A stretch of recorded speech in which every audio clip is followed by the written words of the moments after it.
శ్రీ కంచి పరమాచార్య వారి ఉపన్యాస లహరి అంబిక 28/5/24 ఇవాళ అంబిక ఆవాహన. పరాశక్తి లేని ప్రదేశం లేదు, అయితే మనస్సు అనుబంధం పెంచుకోవటానికి వీలుగా అనేక ప్రదేశాలు ఆమె నివాసాలుగా చెప్పబడ్డాయి. దేవి ఉపాసనా మార్గమైన శ్రీ విద్యను తీసుకుంటే అందులో ఆమె మణిద్వీపంలో, కల్పవృక్షపు తోటలు, చింతామణి గృహంలో బ్రహ్మ విష్ణు రుద్ర మహేశ్వరుడు 4 కోళ్లుగా గల మంచంపై కూర్చొని ఉన్నదని చెప్పబడ్డారు. ఆమె నివాసాన్ని శ్రీపురం అంటారు. ఈ శ్రీనగరం అమృత సముద్రం మధ్యలో ఉందని, బంగారపు మేరుగు అగ్రభాగాన ఉందని చెబుతూ ఉంటారు.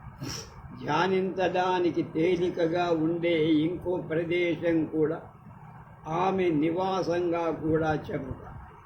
అనేక మంది మహాత్ములు లలితా సహస్రనామపు ఫలశ్రుతిలో చెప్పబడిన ఆ నివాసంలో ఆమెను ధ్యానించి మహదానందం పొందగలరు. అది ఆమెను పూర్ణచంద్ర మండలంలో కూర్చొని ఉన్నట్టు ధ్యానించే పది. సహస్రనామంలో ఆమెకు చంద్రమండల మధ్యగా అనే పేరుంది. ఎంతసేపు చూసినా తనివి తీరని అందం చంద్రుడు. అలాగే చంద్రకాంతిలో భోజనం చేయదు. కృత్రిమమైన దీపాలు లేని చంద్రకాంతిలో చక్కటి సంగీతం వినడం మనకు ఎంతో ఆనందం కలిగిస్తుంది. ప్రకృతి దీపాలంకరణ పెరిగిపోయిన పట్టణాలలో ఈ అందం అనుభవించే ఆస్కారం లేదు. ఏ దీపమైనా వెలుగుతో పాటు వేడినిస్తుంది. చంద్రుడు ఒక్కడే తన కాంతితో శీతలత్వాన్ని ప్రసాదిస్తాడు. అది అసాధారణమై ఆయన కాంతి మన కళ్ళకు ఆనందాన్ని తప్పితే కష్టాన్ని కలిగించదు. అదే పున్నమి నాటి చంద్రుడైతే చెప్పనే అక్కర్లా. 30 రోజులు ఒక్కొక్కసారి పూర్ణిమ రావాలన్న ఈశ్వర నియతి చేత అందాన్ని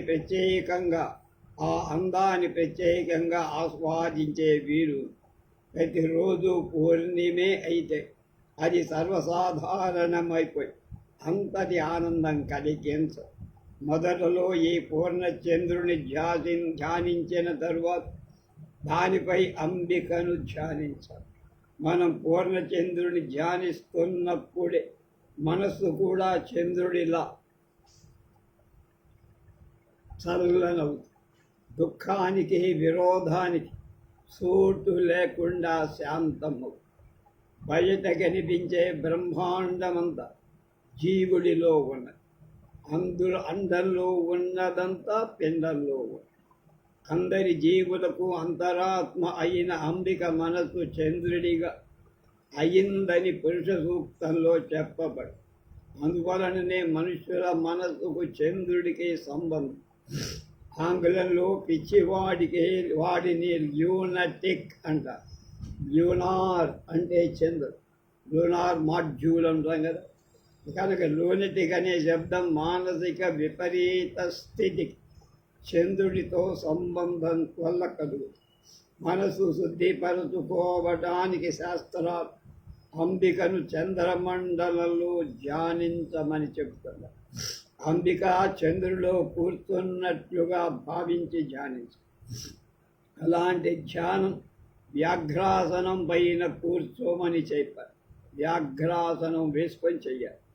పులి తాను వేటాడబోయే జంతువు ఎంతో ఏకాగ్రంగా ఒకే ఉరుకుతో పట్టుకున్న లక్ష్యం మీద కేంద్రీకృతమైన ధ్యానం కోసమే వ్యాఘ్రాసనం అనేది ఏర్పాటు చేయాలి. దాని మీద కూర్చొని చంద్రమండల వాసిని అయిన అంబికను ధ్యానం చేస్తే ఆమె మనసు నుండి వచ్చిన చంద్రుడిలా మన మనసు చల్లబడు. సూర్యుడు జ్ఞానస్వరూపుడిగా చెప్పబడ్డాడు. అయితే సూర్యకాంతి వేడిని పుట్టిస్తుంది. అదే చంద్రుడిపై పడి పరావర్తనం చెందిన చల్లబడుతుంది. అంబిక స్వతహాగా సూర్యుడి పద ప్రకాశం కలిగి కూడా చంద్రుడిలాగా చల్లగా ఉంది. వేడిని పరిహరించిన జ్ఞాన ప్రకాశాన్ని కూడా ఇస్తుంది. ఆమె జ్ఞానాన్ని ప్రసాదించే గురుమూర్తి. కాళిదాసు దేశిక రూపేణ దర్శయితాభ్యుదయాం అన్నట్ట.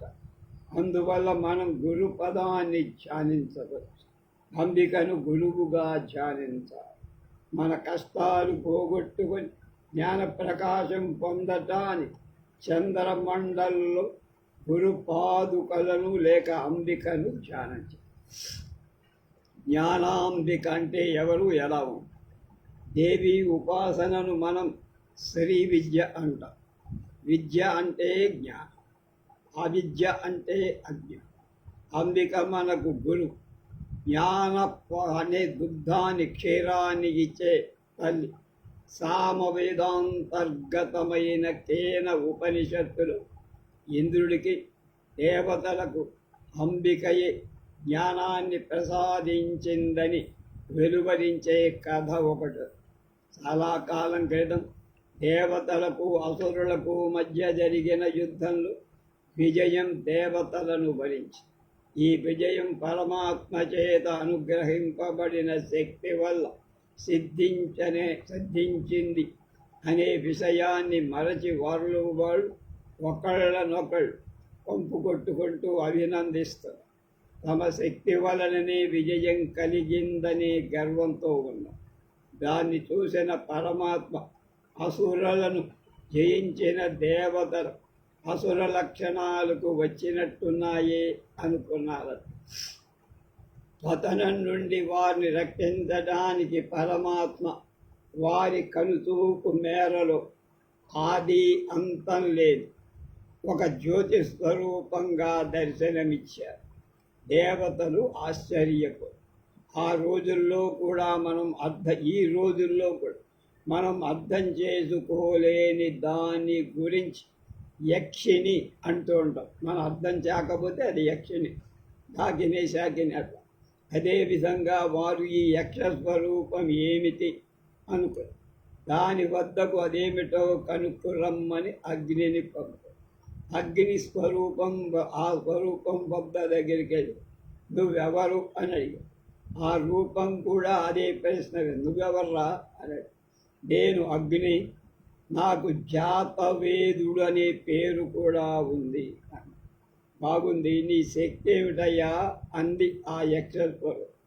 నేను దేన్నైనా కాల్చి బూడిద చెయ్యగలను అన్నారు. అయితే అలాగా, ఇగో దీన్ని తగలబెట్టగలవేమో చూడు అంటూ ఒక ఎండి గడ్డి పోతను విసిరింది యక్షస్వరం. అగ్ని తన శక్తినంతని ఆ గడ్డి పోతపైనే కేంద్రీకరించిన విఫలుడయ్యాడ. దహింపబడల.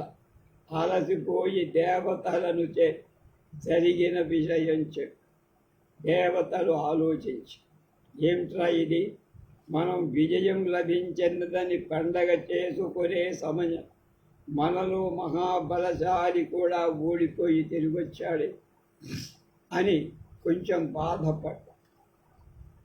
అప్పుడు ఆ యక్షం ఏమిటో అన్న విషయమే కనుక్కోలేక అదే పెద్ద అపజయం వాళ్ళ. తరువాత అగ్ని యొక్క అపజయం ఇంకొకటి.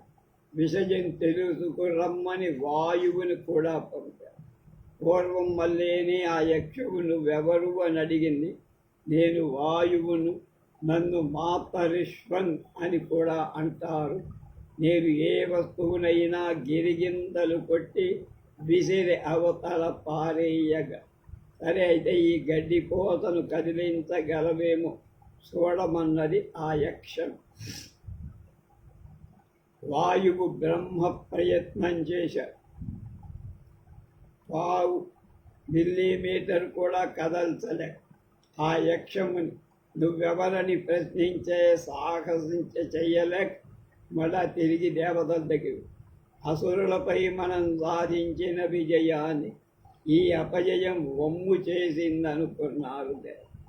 ఇప్పుడు అప్పుడు ఇంకా దేవరాజు కూడా వినయాన్ని ఆశ్రయించి తమ శక్తి కంటే ఎంతో ఉన్నతమైన శక్తి ఒకటి ఉంటుందన్న విషయం అప్పుడు అర్థమై ఆ అహంకారం వదిలి ఒక్క క్షణం ఈశ్వర భక్తిని కూడా మనం యాచించి ఏదైనా సాధిస్తే అది మన ప్రతాపమని విజయోత్సవాలు చేసుకుంటాం. మన దేశంలో ప్రస్తుతం ఇది మరీ ఎక్కువైపో కొంతకాలానికి ఈ విజయం మరుగున పడిపో మరెవరో విజయోత్సవాలు చేసుకో తర్వాత వాళ్ళ కథ కూడా కనుక మారని విజయం ఆత్మ విజయం ఒక్కటే. ఈ ఆత్మ విజయం ఒక్కటే కాదు, ఏ విజయమైన పరదేవతానుగ్రహం వల్ల మాత్రమే కలుగుతుంది. ఈ విషయం అవగతమైన దేవతల రాజు దేవేంద్ర ఎంతో వినయంగా యక్షాన్ని సమీపించిన ఆ పరమ కరుణాపూరితమైన పదార్థం అతని జ్ఞానంతో అనుగ్రహించటానికి దేవతా స్త్రీగా దర్శనమిచ్చి యక్షం నిలిచిన ఆకాశంలో అసాధారణమైన ప్రకాశంతో కాంతితో ఉమాదేవి నిలిచి అని కేన ఉపనిషత్తు చెప్పి జ్ఞాన ప్రకాశమైన తప్తకాంచన కాంతుల నిలచిన అంబికకు వినయంతో నమస్కరించి ఇంద్రుడు ఆమెను ఇంతకు ముందు కనిపించిన యక్ష రూపం ఏమిటి అని ప్రశ్నించి అంబిక ఆచార్య స్థానం తీసుకొని అతనికి జ్ఞానోపదేశం. నాయన, ఆ యక్ష స్వరూపమే పరబ్రహ్మం. నీకు ఈ దేవతల అసురులకు సమస్త విశ్వాన్ని కారణభూతమది. ఆ మహాశక్తి కించిత్తుగా అన్నిటిలో కూడా ఉంటుంది. మొదటలో యక్ష రూపంలో వచ్చిన దేవతలు కించపరిచింది ఆమె. వాళ్ళని కించపరటం అంటే వాళ్ళ అహంకారం అణచివేసింది. అహంకారం మాయమవగానే ఆమె జ్ఞానోపదేశం చేసింది ఇంద్రుడు. దేవరాజు మొదటగా ఆ సత్యం ఇదం అని తెలుసుకున్నాడు కనుక దాన్ని ఇంద్ర అయ్యాడు. ఇదం అంటే ఏమిటో తెలుసుకున్నాడు కనుక ఇంద్రుడయ్యాడు. అప్పటి నుంచి మిగతా వాళ్ళకి బ్రహ్మస్వరూపమే కనిపించింది. ఇంద్రుడికి ఒక్కడికే పరబ్రహ్మ యొక్క కరుణామూర్తి అయిన అంబిక దర్శనం ఇయ్యటమే కాదు, బ్రహ్మస్వరూపం మర్మాన్ని గురించి ఉపదేశం కూడా చేసి ఆదిశంకర భగవత్పాదులు ఈ సందర్భంలో బహుశోభమానా అనే పదానికి వ్యాఖ్యానం చేస్తూ శోభ కలిగి అన్ని వస్తువుల గొప్పదై శోభ జ్ఞానమే విద్య అంత. ఉమా అలాంటి విద్యాస్వరూపం. హైమవతి బంగారు ఆభరణాలు ధరించి చూపిన ఉమా ఇలాంటి శోభను బహిరంగంగా ప్రదర్శిస్తూ పరమేశ్వరుడు అచ్చమైన ఎరుక జ్ఞానం. అంబిక అలాంటి ఎరుకతో అవిభాజ్యంగా కలిసి ఉన్న జ్ఞానస్వరూపం. తెలుసుకునేవాళ్ళు తెలియబడేది తెలివిడి కానీ అయిన పరబ్రహ్మశక్తి ఆమె. మానవ స్వామి ఇదే చెప్పారు. కాళ్ళు తల కనపడని యక్షరూపం గురించి చెప్పినప్పుడు ఈ కథ అరుణాచల క్షేత్రానికి చెందిందిగా మనకి అనిపించవు. ఈ కథ శ్రీకాళహస్తి క్షేత్రానికి సంబంధించిందని నేననుకుంటున్నానని పరమాచార్య అర్థం. నేను కాళహస్తికి వెళ్ళినప్పుడు గిరి ప్రదక్షిణం చేశాను. అడవి దారిలోనే ఒక కొండ ఎక్కి ఒక శివలింగం పూజించి ఆ లింగానికి సహస్రలింగం అని పేరు. ఒకే శివలింగంలో 1000 శివలింగాలు చెక్కబడి ఉంటాయి. ఆ సహస్రలింగ దేవాలయంలో యక్షలింగాలు ఇంద్రలింగాలు అనే 2 లింగాలు చూపబడ్డాయి. కాళహస్తి దేవాలయంలోని అంబిక పేరు జ్ఞానప్రసూనాంబి. ప్రసూనం అంటే పుష్పం. ఇవన్నీ చూస్తేనే కేనోపనిషత్తులో చెప్పబడిన కథ కాళహస్తిలోని జరిగిందని నేను భావిస్తున్నానన్నారు పరమాచార్య. అంబికను ఆరాధించటానికి మనమేదో కొత్త మార్గాన్ని కనుక్కోవాల్సిన అవసరం. కాళహస్తి వంటి దివ్యక్షేత్రంలో అంబికను అనేక మంది మహర్షులు మహాత్ములు ఆరాధించారు. ఆ ప్రదేశాలకు పోయి ఆరాధిస్తే ఆమె అనుగ్రహం మనకి అనిపిస్తుంది. పువ్వు వాసన, పాలు, రుచి, నిప్పు, దాని వెలుగు ఈ విధంగా పరమేశ్వరుడి నుండి విభజించటానికి, విడిగా చూడటానికి వీలు లేని జ్ఞానశక్తి ఆమె. అదేవిధంగా దుర్గగా ఆమె నారాయణుని నుండి విడిచేయలేని నారాయణ సహోదరి. దుర్గగా ఆమె శత్రునాశనం చేసినప్పుడు ఆమె వైష్ణవి. కృష్ణావతార ఘట్టంలో కూడా ఆమె యశోదా గర్భం నుండి విష్ణుమాయగా జనించి శరన్నవరాత్రులలో మనం దుర్గా పూజ చేస్తాం. ఆమె దుష్ట శక్తులను నాశనం చేసింది. సంహార క్రియ అనంతరం మంచి నెలకొల్పబడ, జ్ఞానం ప్రతిష్ఠింపబడ, జ్ఞానోపదేశం చేయటానికి ఆవిర్భవించిన అంబికను మనం వసంతకాలంలో వచ్చి నవరాత్రులలో ఆరాధిస్తాం. దుర్గా కృష్ణుడితో పాటు అవతరించినట్లు జ్ఞానాంబిక శ్రీరామనవమి కాలంలో అవతరించి శ్రీరామనవమితో అంతమయ్యే 9 రోజులు వసంత నవరాత్రులని పిలువబడతాయి. శరన్నవరాత్రులలో చండికగా ఏ ఉగ్రశక్తిని ఆరాధించాము అదే శక్తిని సౌమ్య రూపమైన జ్ఞానాంబికగా వసంత నవరాత్రులలో ఆరాధిస్తాం. చండికగా దుష్ట శిక్షణ చేసి ఆ తల్లి ఇప్పుడు జ్ఞానాంబికై సదుపదేశం చేసి రక్షించడానికి అవతరించి ఉమా ప్రణవ స్వరూపి నాదమే ఆమె దేహం. నాదశబ్ద వాక్ స్వరూపి 51 అక్షరాలు తానే అయిన మూర్తి. ఆ మూర్తి అచ్చమైన జ్ఞానంతో నిండి ఉంది. జ్ఞానమూర్తి జ్ఞానాంబిక. పరిణామరహితమైన వస్తువు తాను భిన్నుడను కాదని స్వానుభవంలో తెలుసుకోవడం నిజమైన జ్ఞానం. అలాంటి జ్ఞానాన్ని ప్రసాదించే తల్లి జ్ఞానాంబిక దివ్యమంగళ స్వరూపిణిగా ప్రకాశిస్తూ ఆమెనే నిరంతరం ప్రార్థించి అనుగ్రహాన్ని పొందుదాం.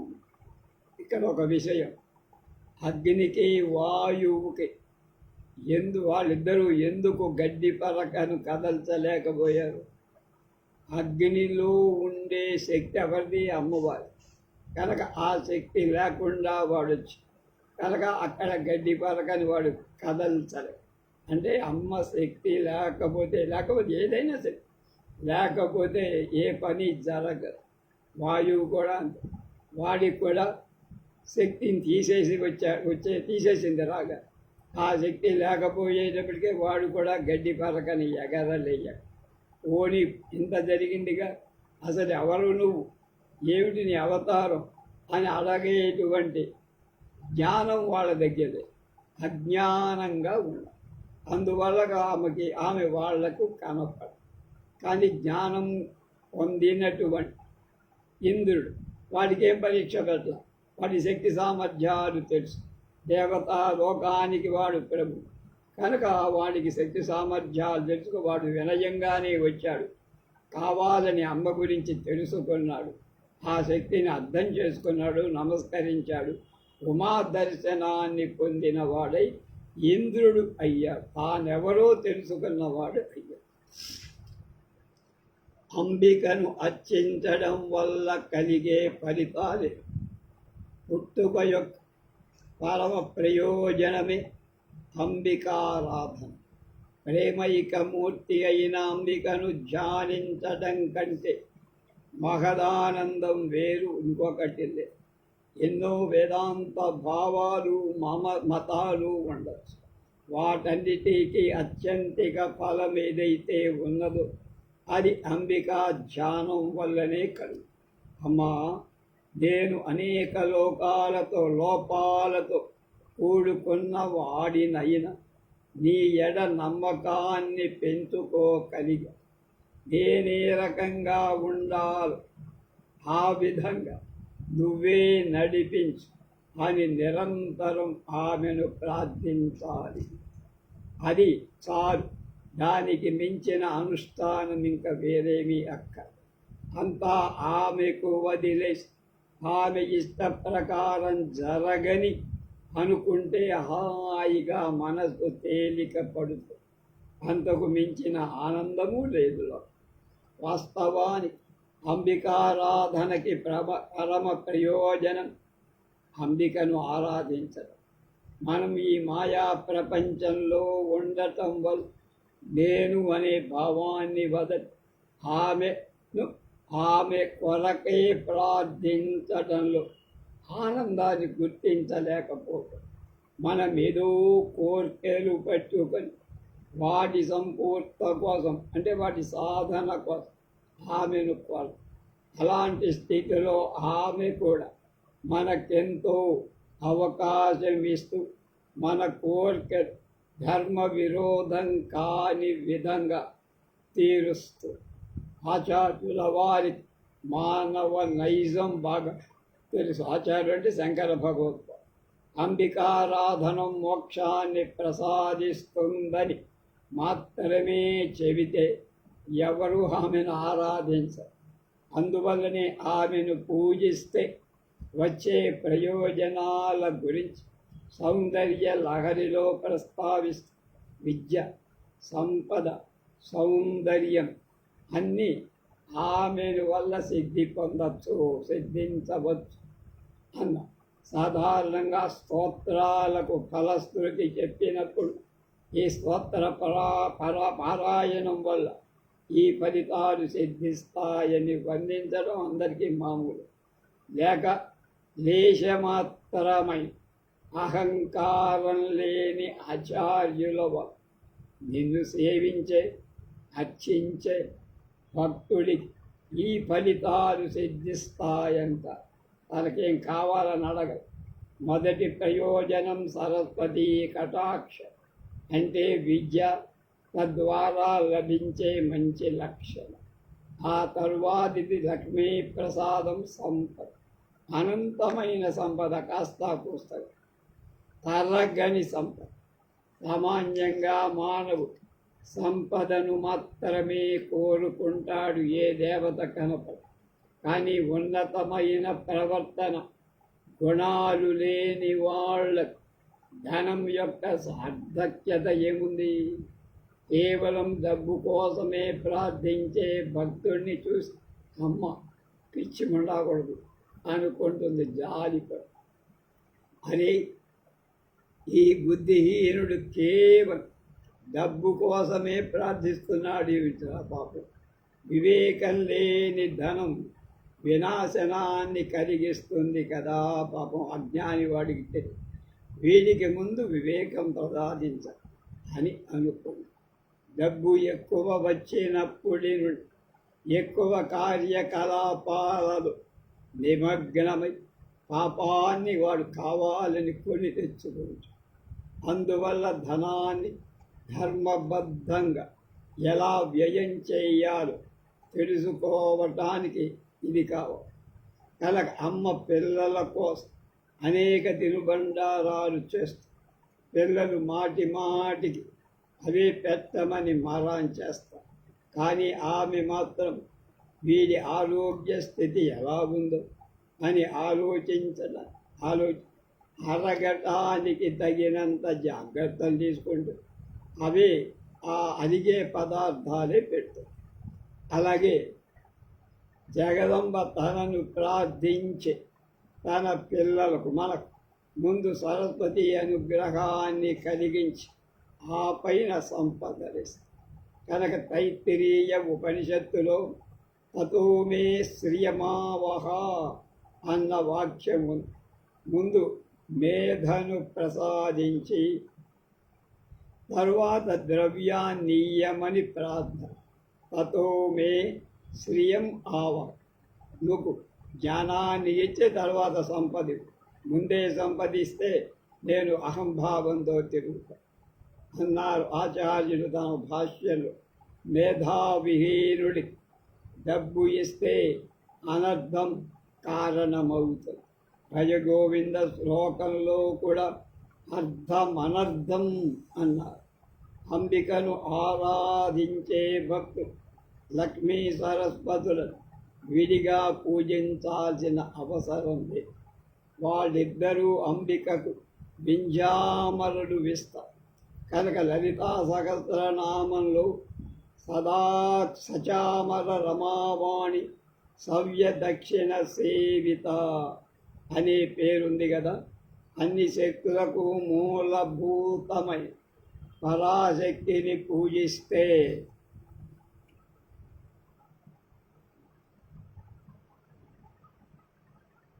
ఆమె సరస్వతి లక్ష్ముల అనుగ్రహాన్ని వర్షింపజేసి ఇవ్వటం కాదు, వర్షమే. కామాక్షిమికి లక్ష్మీ సరస్వతులిద్దరు రెండు కా అంటే బ్రహ్మ శివుని పత్ని, శివ అయినట్లే కా అనే పత్ని కా మాత్రమే, కాకు పత్ని కా. కనుక మా అంటే మహాలక్ష్మి, మాధవుడంటే లక్ష్మికి పత్ని. కా మాలు రెండు కనులుగా కలది కామాక్షి.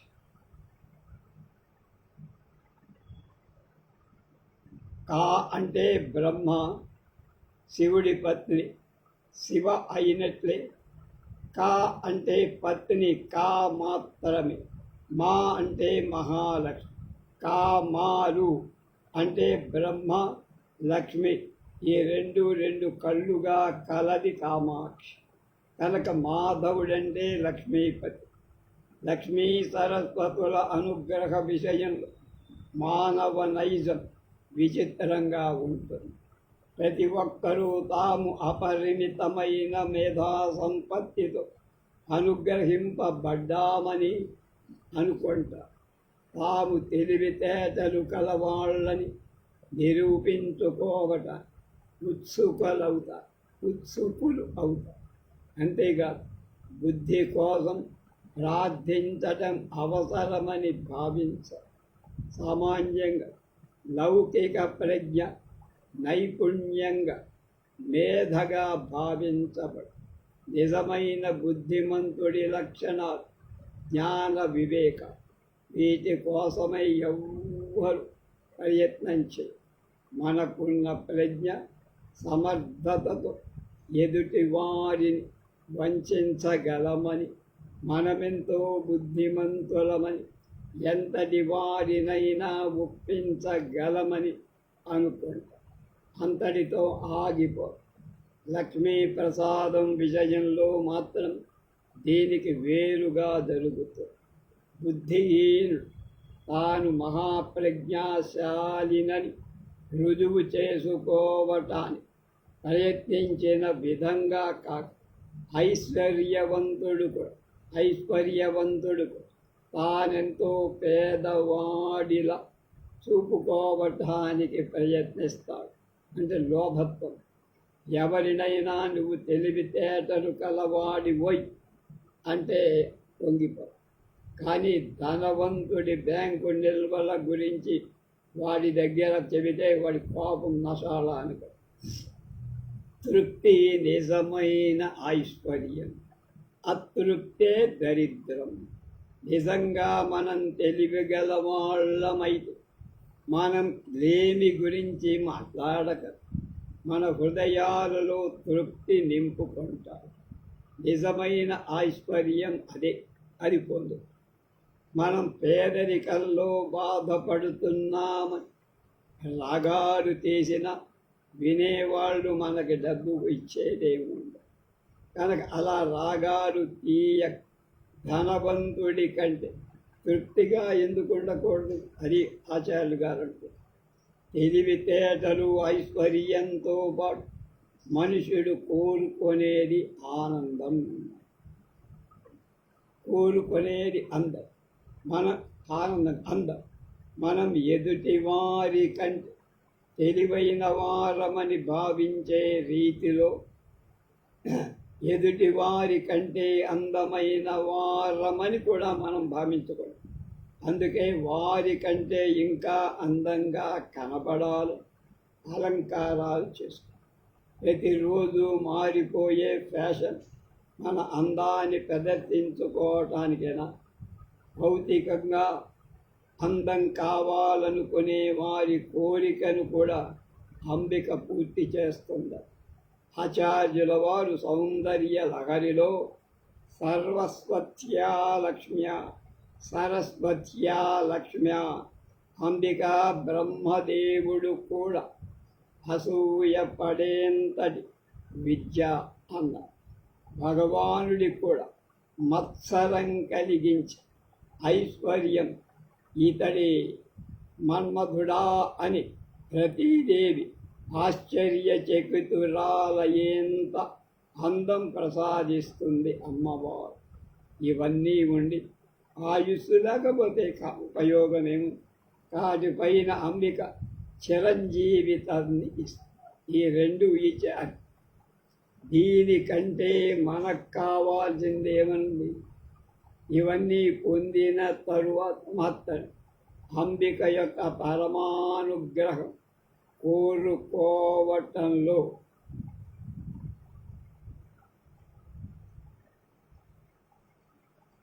ప్రశ్న వచ్చినప్పుడు ఇది డబ్బు, అందం, తెలివితేటలతో మనం ఎంతకాలం కాలక్షేపం చేసి మనకే విధమైన తృప్తి కలిగింది, మిగిలింది? ఇవన్నీ ఉండి కూడా ఒకదాని నుండి మరొక దానిని కోరుకొని పరిగెత్తే స్థితిలో పడిపోయాం. కనుక శాశ్వతమైన ఆనందము శాంతో లభించలే. దాన్ని ఎలా పొందాలి? ఈ ఆలోచన అంబికారాధన మూలంగా ఆమె అనుగ్రహం వల్ల మనలో కలిగితే అది రోజు రోజుకు బలవత్తరమైన భావనగా మారు. ధనం, అందం, విద్యల మీద వ్యామోహం మనలను మరింత బంధించి మాయలోకి కోలదోసిందని అర్థమైంది. కనుక పాశం అంటే తాడు, పశువు అంటే అలాంటి తాడుతో కట్టబడిన జీవి జంతు. ఒక గుంజకు తాడుతో కట్టబడిన ఆ వృత్తాన్ని వదిలి వెలికి పోనట్టు బయటికి రాడు. సెక్టార్లు పాఠం చెప్పేటప్పుడు లెక్కల్లో ఈ ఆవు తాడు సంగతి మనం చెప్పి దాని మీద లెక్కలు కూడా చేస్తాం. మనం కూడా పై వాటి పరిధిలో తెలివి తక్కువగా ఆనందాన్ని వెతుకుతాం. ఈ బంధం తెంచబడాలి.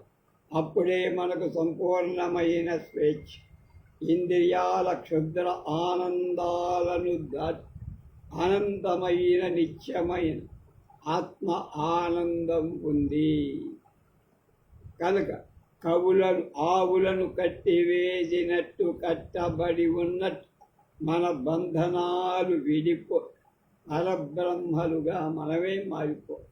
అంతకంటే పొందదగిన ప్రయోజనం ఏమైనా ఉందా అంటే అంబిక భక్తులకు అలాంటి ఆనంద రసమగ్నులుగా దీవిస్తుందని ఆచార్య శంకర భగవత్పాదులు అన్నారు అని మనకు ఈ శంకరాచార్యుల అంటే పరమాచార్యుల వారు భవానిత్వం అనే దాని గురించి ఎప్పుడు చెప్పారు. మన అవసరాలన్నీ అంబిక ముందు ఏకరువు పెట్టడం అవసరమా? నాకు అది కావాలి, ఇది కావాలి. తమ ఆనంద సారస్తవంలో నీలకంఠ దీక్షితుల వారు ఇలా చెప్పారు, అమ్మా నేను నీకు చెబితే కానీ తెలియదా? అయినా ఓ మలయధ్వజ పాండ్యపుత్రి మీనాక్షి, నా మనస్సులోని కొరతలన్నిటిని నీ ముందు వెళ్ళబోసుకోకపోతే నాలో అవన్నీ సుడులుగా తిరుగుతున్నా. నా అవసరం తీర్చమని నేను చేసే ప్రార్థనంతా నీకు నా అవసరాలు తెలియవని కాదు, నా బరువు తగ్గించుకోవటానికే అని చమత్కారం.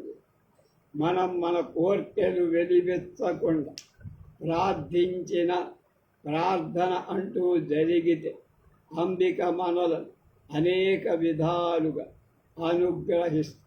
అంటే మన కోరికలు చెప్పకుండా ప్రార్థించిన మన కోరికలు ఏమిటో తెలుసుకొని తీరుస్తుంది. ఆమె మనకు మంచి బుద్ధి ప్రసాదిస్తుంది.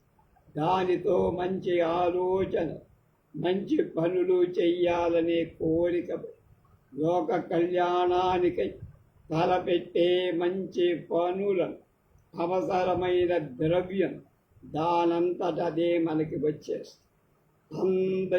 అందరి ఎదట సమానమైన ప్రేమ భావం కలుగుతుంది.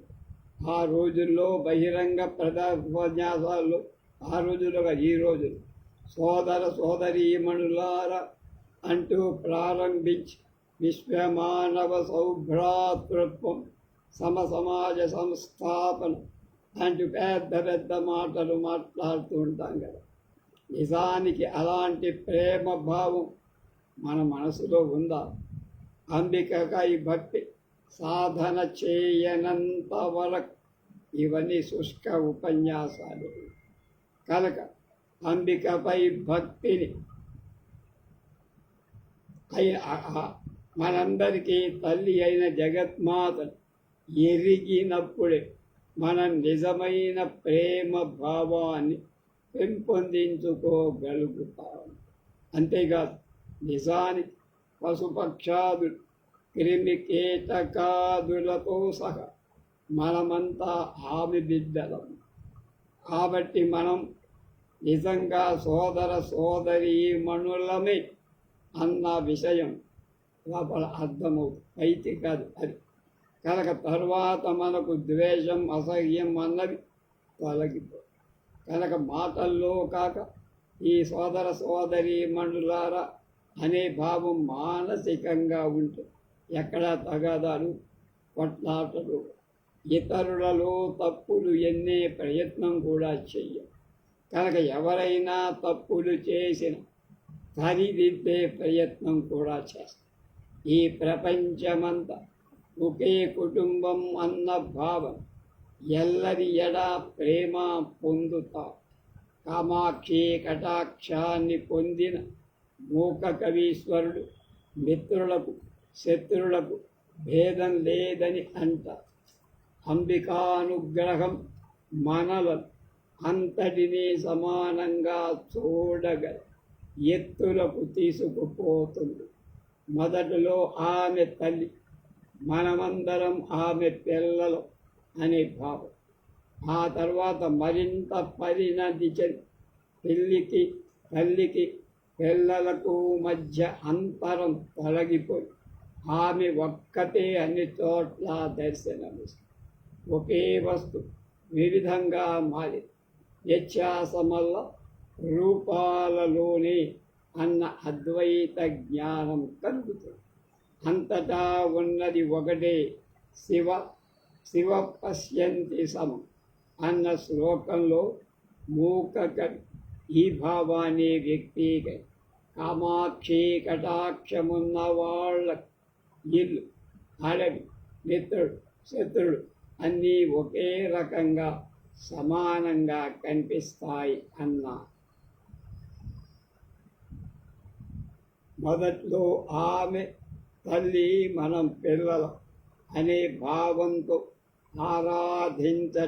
ఆరంభించిన క్రమేణ అంబిక అనుగ్రహాన ఈ రెండూ ఒకటే అన్న ఎరుక కల ఆచార్యుల వారు ఈ విషయాన్ని సౌందర్య లహరిలో శ్లేషతో చెప్పారు. భక్తుడు అంబికా స్తుతిని భవాని నీ దాసుణ్ణి అని ప్రారంభిస్తారు. భవానీత్వం అంటే నీ యొక్క అనర్థం. ఈ రెండు పదాలు ఉచ్చరించినంతనే అంబిక భక్తుడికి భవానిత్వం అని ప్రసాదిస్తున్నారు ఆచార్యులు భగవత్పాద. భక్తుడు ప్రార్థించేట భవాని అంటే పరమేశ్వరుడి 8 ప్రధాన నామాలైన భవుడి యొక్క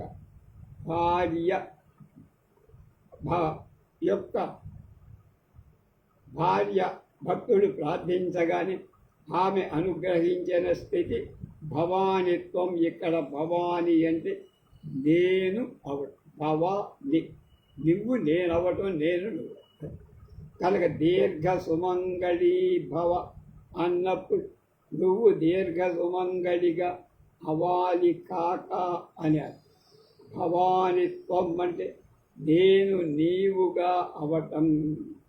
అంబిక అతన్ని తనుగా చేస్తుంది.